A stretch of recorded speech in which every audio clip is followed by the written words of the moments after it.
So ayun, pinasukan tayo ng order, 269.66. Yan nga pala yung kikitain natin sa biyaheng ito. Ito nga pala yung tinatawag na Pandago sa Panda. Okay, let's go! Ito nga pala pare, isa sa mga delikadong lugar mga pare, yung pagpasok sa Techno Hub. So yun, alamin nyo kung paano ang diskarte dito mga pare. Mga pare, dito kaya sa pinakadulo mga pare. Alanganin dito kasi ang pagpasok par. Hintayin mo lang par.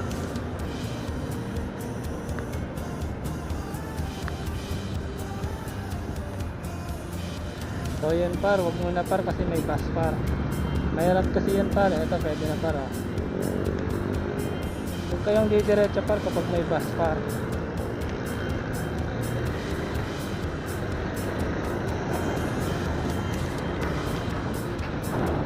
Okay mga par. Diba? Basic lang yan par. Medyo talaga alanganin talaga dito mga par. Eto na nga yung ipapadala sa atin. Puro prutas nga lang pala yung mga par. So yun, let's go tayo sa customer. Okay, yan lang po mga par. Yun nga, maglalakbay na tayo. Gagamitan natin ng animation para malaman nyo kung saan banda ang dinadaanan ko. Alam nyo na ba to mga kapwa riders, dito sa may Katipunan Tunnel, dito nga pala mga par, meron nga pala ditong mga lubak-lubak.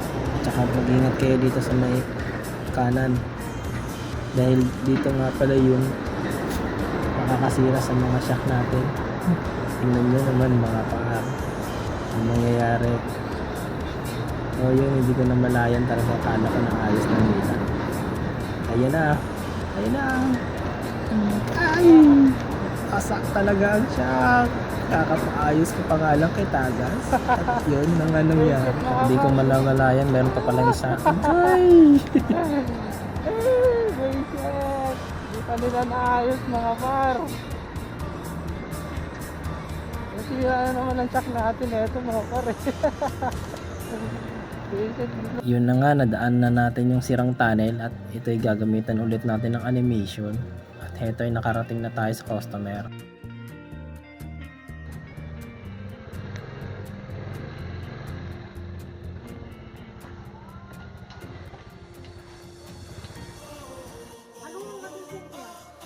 $13 per. $13 per.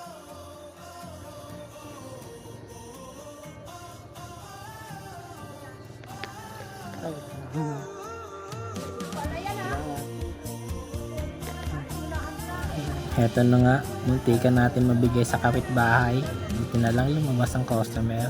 So yun lang mga par, salamat sa pag-support.